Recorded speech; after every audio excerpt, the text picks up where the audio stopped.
Damos comienzo a un nuevo programa.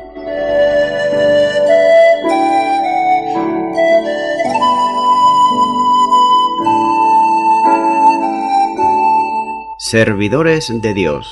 Quien te habla es Manuel Cornejo.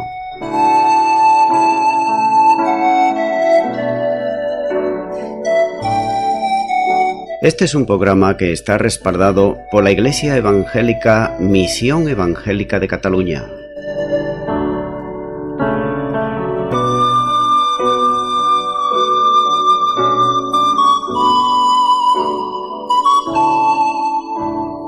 Estamos situados en la ciudad de Sabadell, en la avenida Matadepera número 239.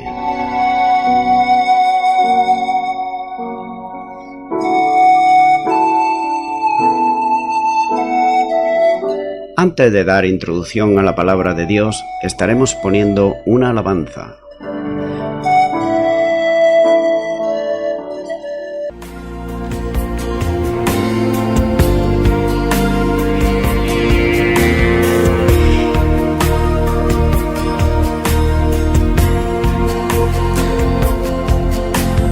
Cuando dicen que te ven morir en el desierto, solo y sin aliento, solo mienten de ti.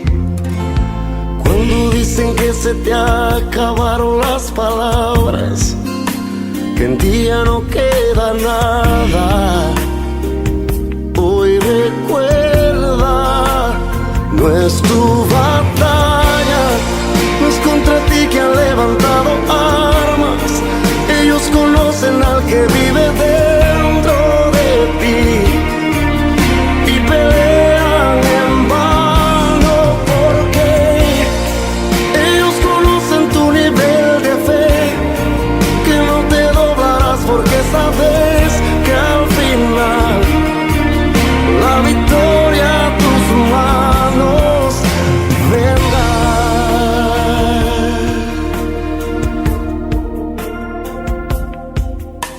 Siempre habrá de los que olvidan desde dónde vienen y hacia dónde van, mas ese no eres tú. Aquello tan grande que en el pasado Dios ha hecho no se compara con lo que era. No es tu batalla, contra ti que han levantado armas. Ellos conocen al que vive dentro de ti y pelean en vano, porque ellos conocen tu nivel de fe, que no te doblarás porque sabes que al final la victoria a tus manos vendrá.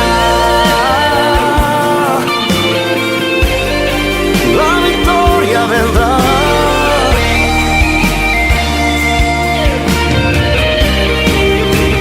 No es tu batalla, no es contra ti que han levantado armas. Ellos conocen al que vive dentro de ti y pelean en vano, porque ellos conocen tu nivel de fe, que no te doblarás porque sabes que al final la victoria a tus manos vendrá. Oh, la victoria vendrá. La victoria a tus manos vendrá.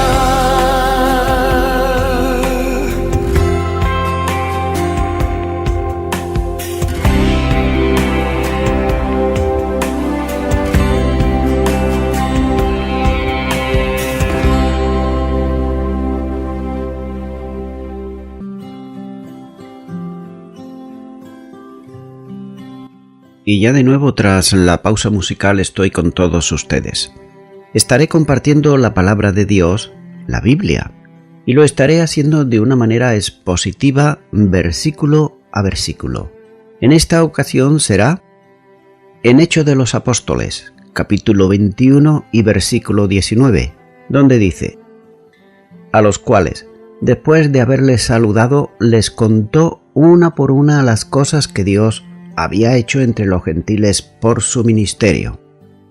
Comienza diciendo: al día siguiente de la llegada, para visitar a Santiago, que junto con los ancianos se habían reunido para encontrarse con el apóstol y sus compañeros de viaje, todos ellos estuvieron corteses con Pablo, saludándole mutuamente.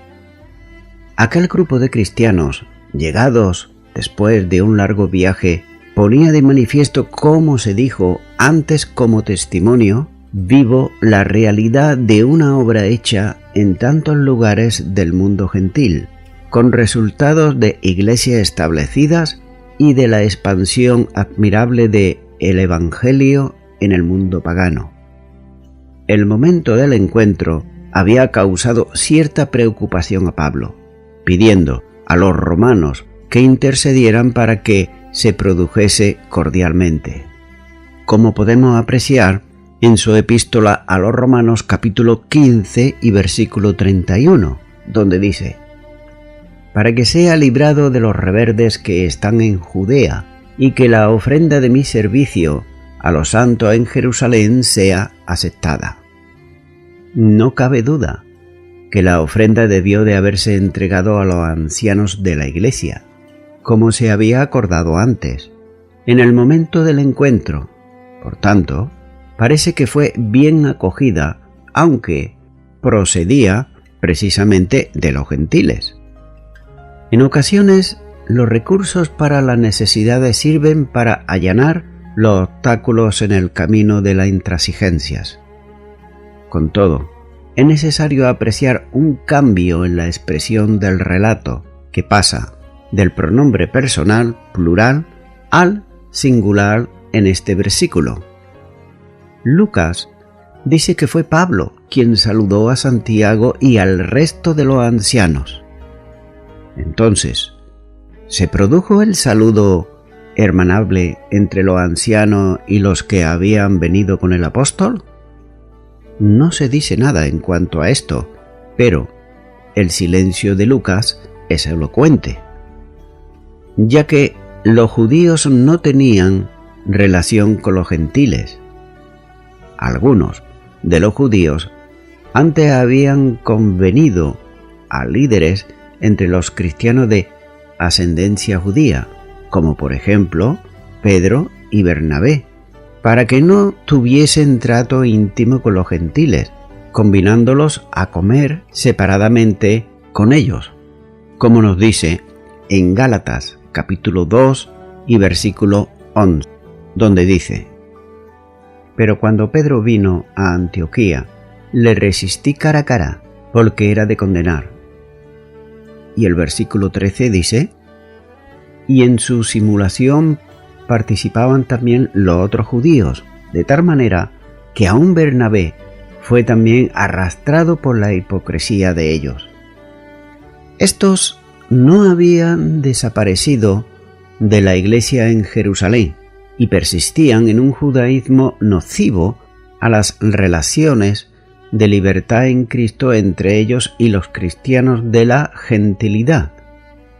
Probablemente la ofrenda fue recibida con gratitud, pero en cierta medida era considerada, y nótese esto, como algo natural, incluso como un tributo debido al pueblo por medio del cual fue posible la transmisión del Evangelio a los gentiles. Todo esto pudo haber creado una atmósfera que permitía entender las exigencias que seguirían luego. Continúa diciendo este versículo: les contó una por una las cosas que Dios había hecho entre los gentiles por su ministerio. Todo el informe sobre la evangelización produjo un cambio en el corazón de los presentes. He de notar que el apóstol tuvo muy en cuenta de que los éxitos de la misión no se atribuyesen a él, sino a Dios, presentándose delante de todos como un mero instrumento que el Señor usó para llevar a cabo su propósito. Ya que Dios había hecho la obra por medio de Pablo, luego la gloria debía de ser dada al que lo hizo posible. Nadie podría decir que el misionero se atribuía la gloria de la misión y se jactaba en el esfuerzo hecho y en los logros también alcanzados. Por tanto, los días de tribulación, las confrontaciones, los golpes, las amenazas de muerte, los disturbios que promovieron contra él, no eran más que reflejo en la carne de las aflicciones que Jesús había anunciado para su ministerio. En cualquier caso, Pablo atribuía siempre la misión y su resultado a la acción de la iglesia que operaba en él. Como vemos en 1 Corintios capítulo 15 versículo 10, donde dice: «Pero por la gracia de Dios soy lo que soy, y su gracia no ha sido en vano para conmigo. Antes he trabajado más que todos ellos, pero no yo, sino la gracia de Dios conmigo». Cabe hacerse otra pregunta, y es la siguiente: ¿hubo alguna alusión de Pablo en el relato histórico a los falsos hermanos que procedían del judaísmo?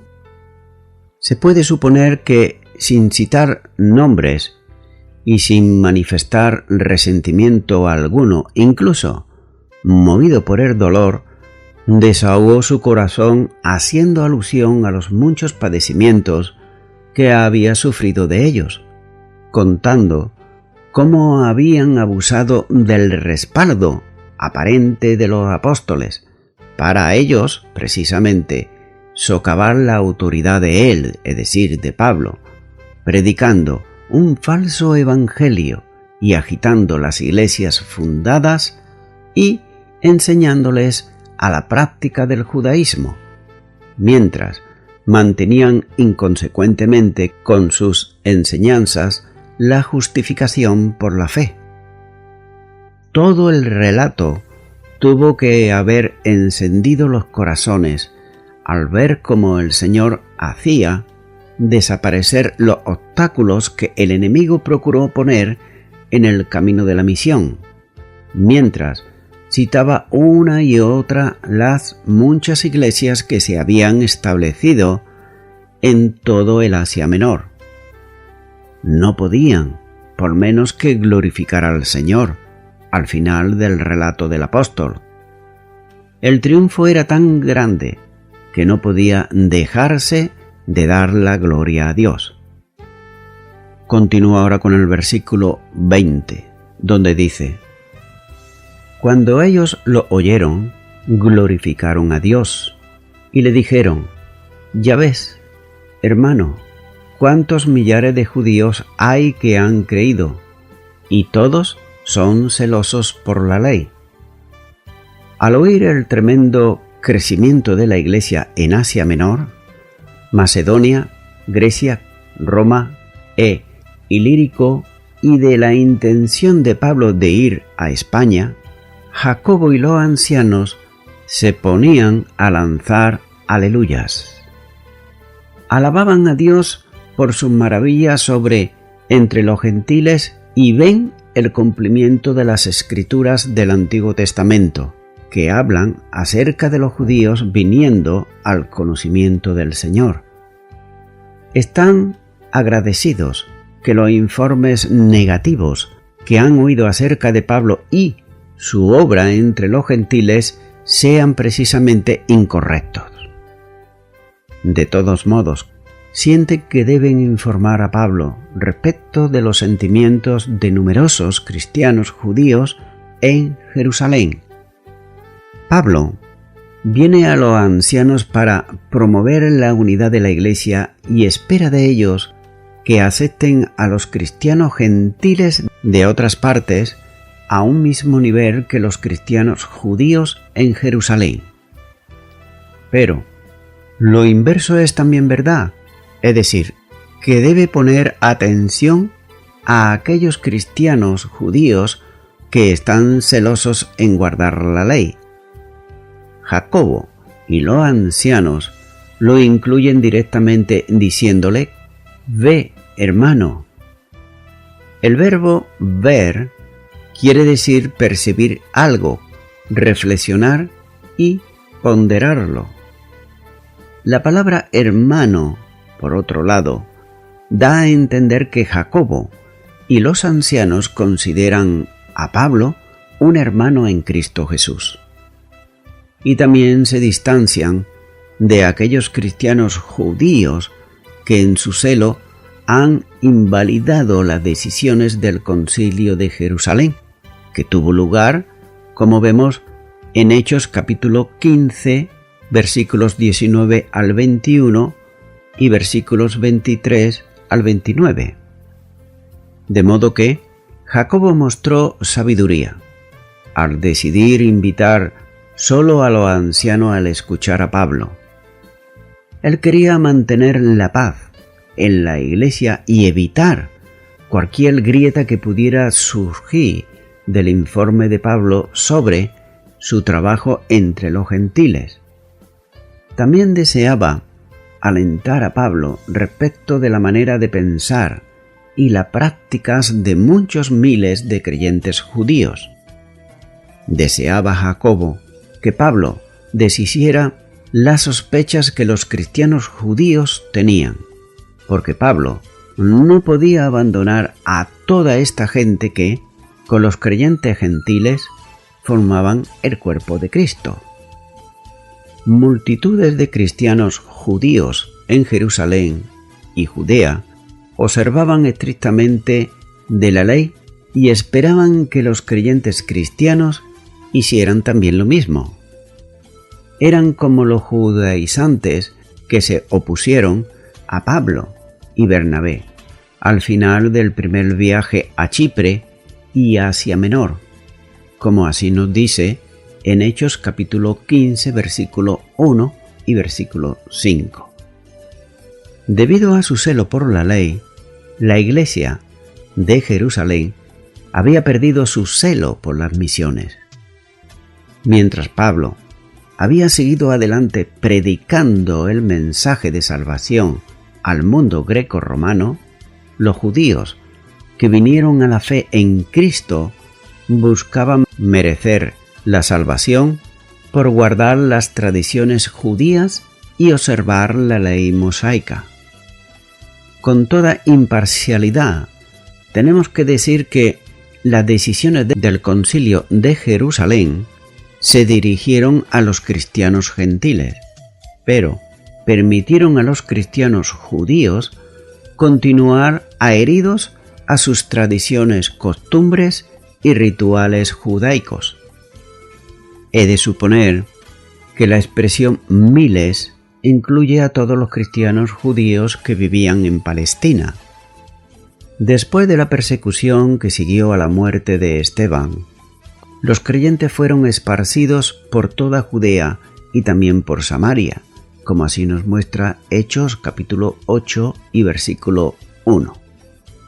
Además, la iglesia en Jerusalén, en el curso del tiempo, empezó a crecer, de modo que literalmente miles de creyentes residían en la ciudad y lugares adyacentes. Continúo ahora con el versículo 21, donde dice: «Pero se le ha informado en cuanto a ti, que enseñaba a todos los judíos que están entre los gentiles a apostatar de Moisés, diciendo que no circunciden a sus hijos, ni observen las costumbres».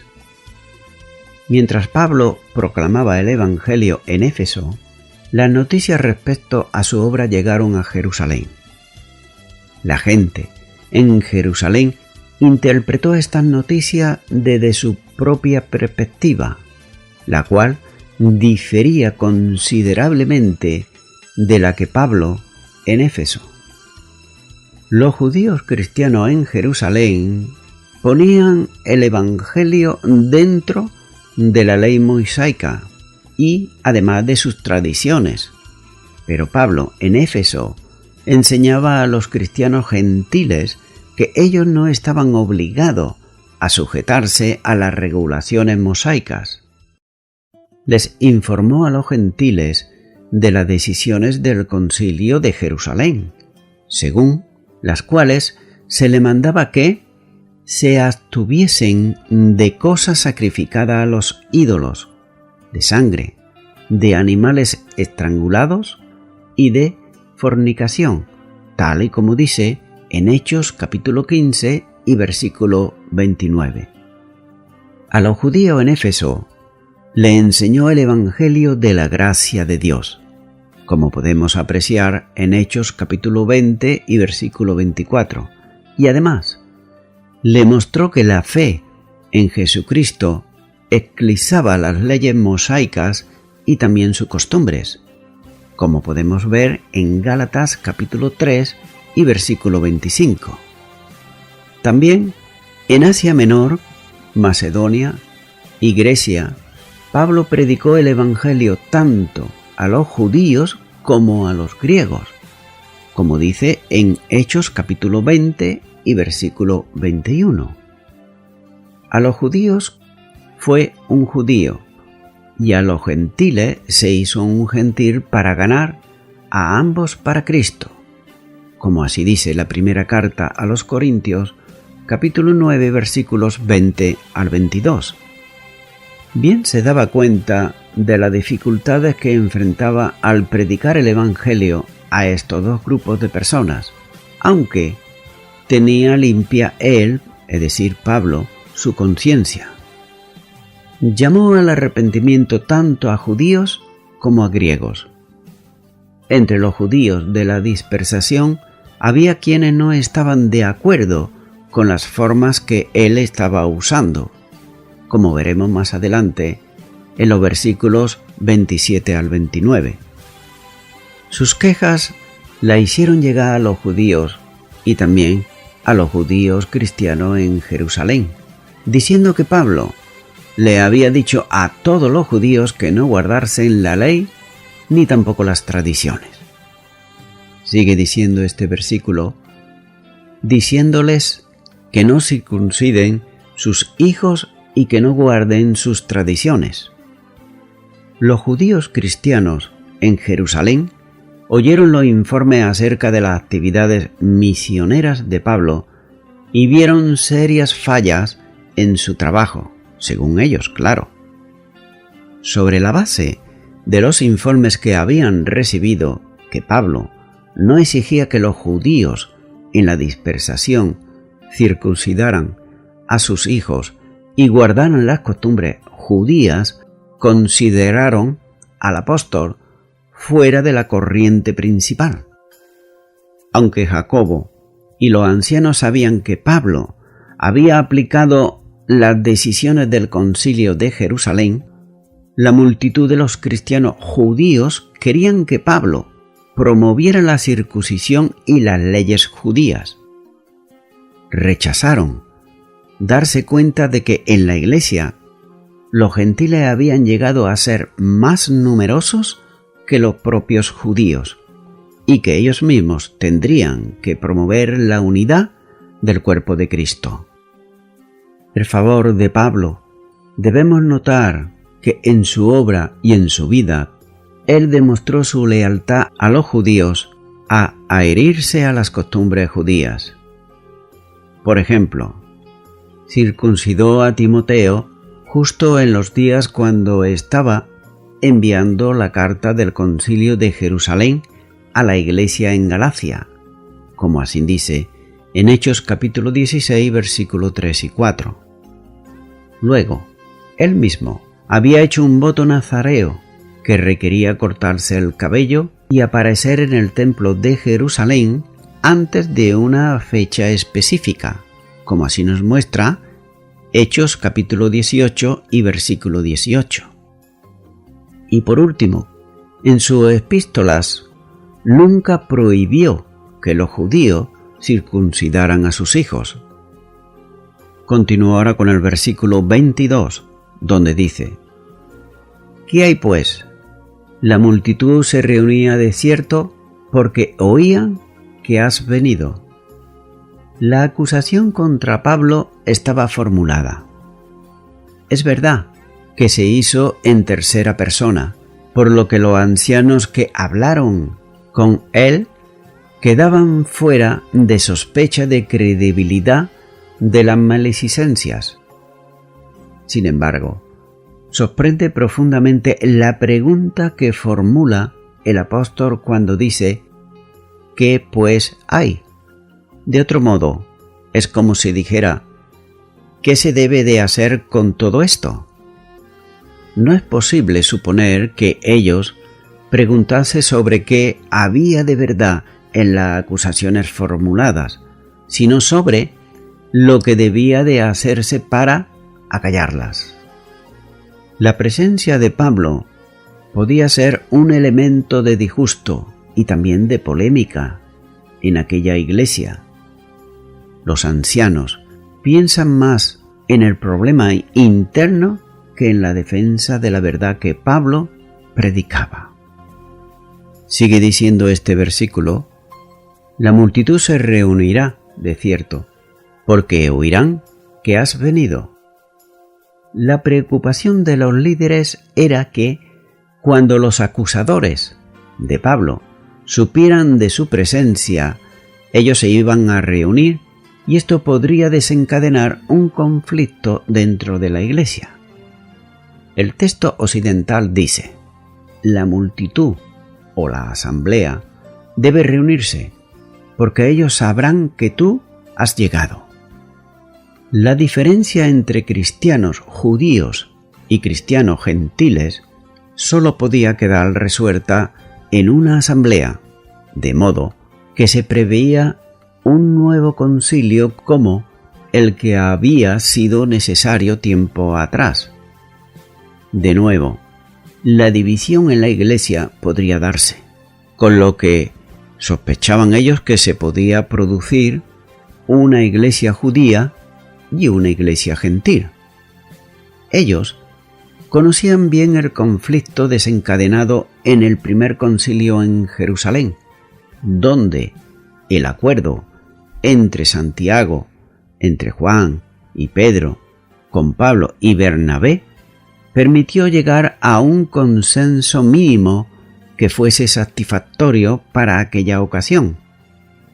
Ahora, el asunto ha tomado una dimensión superior, porque los judaizantes eran muchos. Con una multitud de judíos contrarios a Pablo, la situación representaba un grave peligro que debía ser afrontado y hacerlo con urgencia. Entre Pablo y la iglesia de Jerusalén, tanto entre la congregación como entre los líderes, no había diferencia en cuanto a las doctrinas, pero sí que había diferencia en cuanto a matices. Las circunstancias de la iglesia de Jerusalén no habían variado desde el principio de la predicación del Evangelio, pero eran distintas en cada lugar del mundo pagano, donde se formaban las nuevas congregaciones. Posiblemente, esto suponía una dificultad para los líderes de la iglesia en Jerusalén. Todos creían, como verdad de la fe, que la salvación se alcanza solo por gracia mediante la fe. Y Pablo así lo dejó en su carta a los Efesios, cuando dice en Efesios 2, 8 y 9: porque por gracia sois salvos, por medio de la fe, y esto no es de vosotros, pues es don de Dios, no por obras, para que nadie se gloríe. Ya que esta salvación no podía alcanzarse por la práctica de los ritos judaicos, sino por la fe en Jesucristo. Conclusión a la que Pedro había conducido a los reunidos en el concilio de Jerusalén y que fue reunida por todos, como así nos dice en Hechos capítulo 15 y versículo 11. Por todos, había sido admitido que las prácticas propias del judaísmo no estaban prohibidas para los judíos que se convertían a Cristo. Pero Pablo mostraba una mayor libertad que los de la iglesia en Jerusalén en cuanto a las observancias de la ley. Su predicación era enfática. No había judío, no había gentil que marcasen diferencias en la iglesia, tal como él dijo en su carta a los Gálatas, capítulo 3 y versículo 28. Además, él proclamaba que Cristo había derribado el muro de la separación para hacer de dos pueblos un solo pueblo, como así también dijo en Efesios capítulo 2 y versículo 14. Mientras que esta libertad se enseñaba en el mundo gentil, por otro lado, los creyentes de Jerusalén y sus líderes seguían ellos apegados a las normas de vida propias del judaísmo y celosos observadores de cuántas prescripciones se habían mantenido durante siglos y siglos. ¿Cuál era la causa para esta postura? Es imposible determinarla a la luz de la revelación bíblica, pero es evidente que estaba.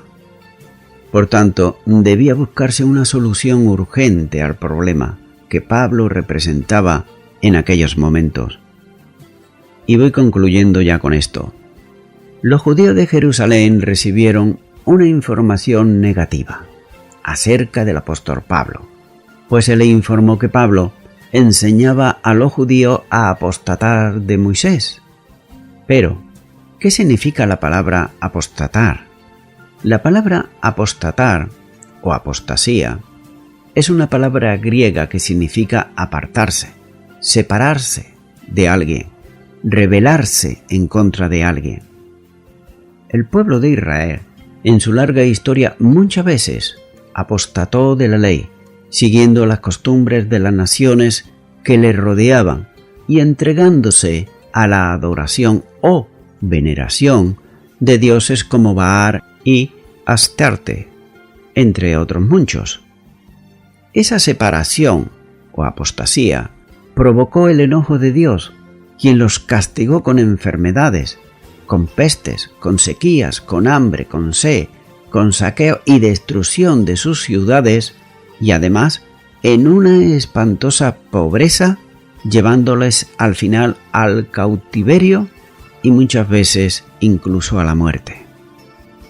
Por eso, aun siendo cristianos, le resultaba a ellos inconcebible apartarse de la ley de Moisés y de los rumores de que el apóstol Pablo enseñaba a los judíos que vivían entre los gentiles que abandonasen a Moisés y vivir conforme a los gentiles, a no circuncidar más a sus hijos, ni respetar más el sábado como el día de descanso, ni tampoco la Pascua, ni las demás costumbres judías. Es por eso que por esta razón le afectaba profundamente y comenzaron a considerarlo un enemigo y un traidor de su patria. Pero recuerdo que todos estos informes eran unos informes erróneos completamente. Estimado y estimada oyente, la ley de Moisés no era una religión humana, sino que era una religión que había sido ordenada por Dios, como así nos dice Romanos capítulo 7 y los versículos 7 al 13. Pero ahora se había reemplazado por una ley perfecta que ofrece la justificación del pecado. Y todo el mundo sabe que en la Biblia hay el Antiguo Testamento y el Nuevo Testamento, o la Antigua Dispensación y la Nueva Dispensación. Entonces, al ser reemplazada, notamos, por ejemplo, en la carta a los Hebreos capítulo 7 y versículo 18 dice: «Queda pues abrogado el mandamiento anterior a causa de su debilidad e ineficacia». Es decir, que había llegado ya a su cumplimiento.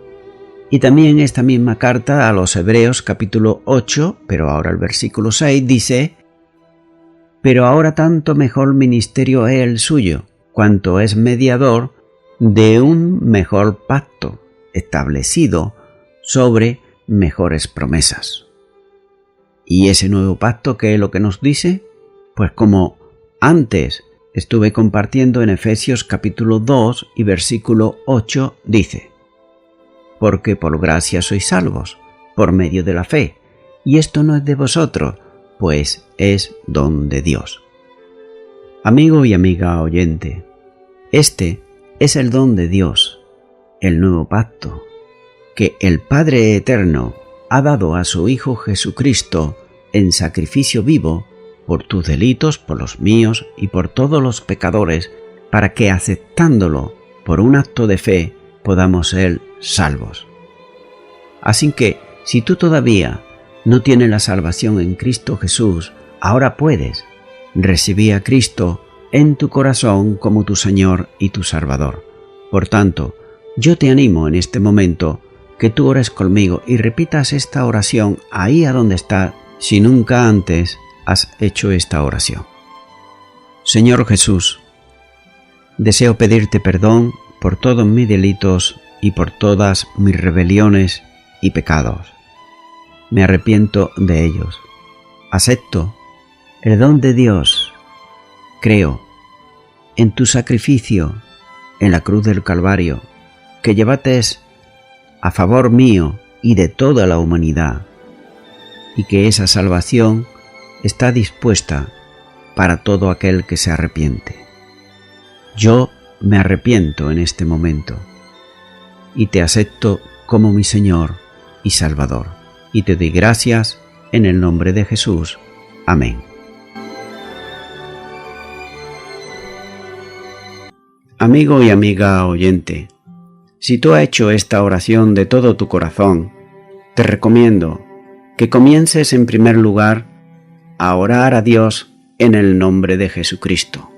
Orar a Dios no es rezar, sino que es hablar con una persona. También te recomiendo que leas la palabra de Dios. Comienza por los evangelios si no lo has hecho nunca. Y también te recomiendo que para que puedas crecer espiritualmente, te congregues en una iglesia cristiana evangélica donde se predique, se enseñe y se practique la sana doctrina y la palabra de Dios. Congrégate ahí y con el tiempo crecerás espiritualmente y podrás servir al Señor Jesucristo. Que Dios te bendiga. Y a toda la audiencia, nuevamente, ya me estoy despidiendo de todos ustedes y será hasta el próximo programa. Que Dios os bendiga a todos.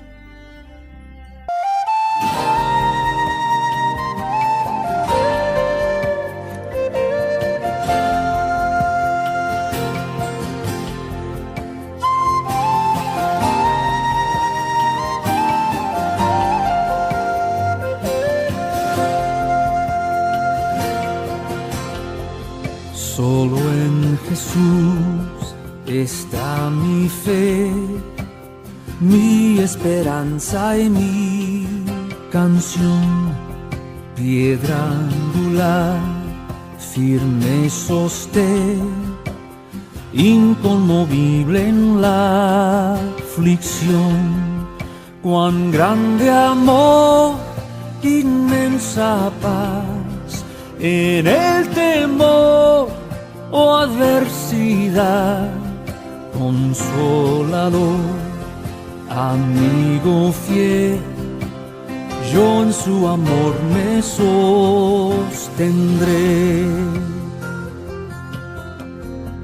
Solo en Jesús, Hijo de Dios, quien se humilló por nuestro bien, Cordero de mi salvación, por este mundo herido fue, en una cruz fue a morir, y Dios mostró su gracia ahí, pues mi pecado llevó, en su aflicción vida me dio.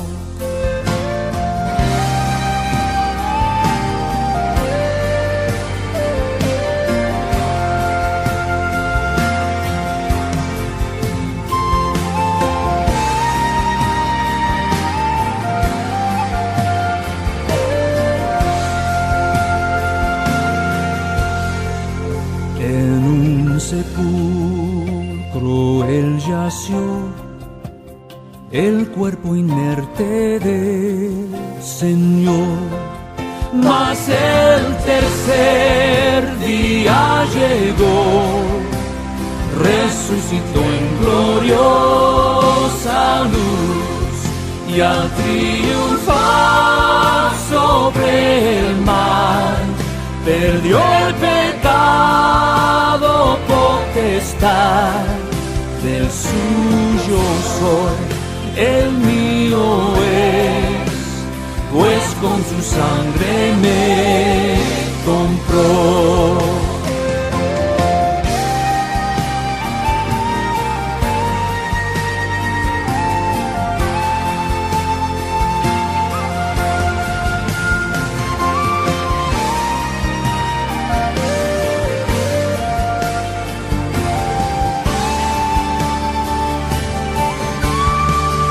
Desde al nacer hasta el morir, sea el poder de Cristo en mí. No temeré, seguro estoy, mi vida yo a Él le doy. Ningún poder, ningún afán de Él me hasta que venga otra vez, en su poder me sostendré.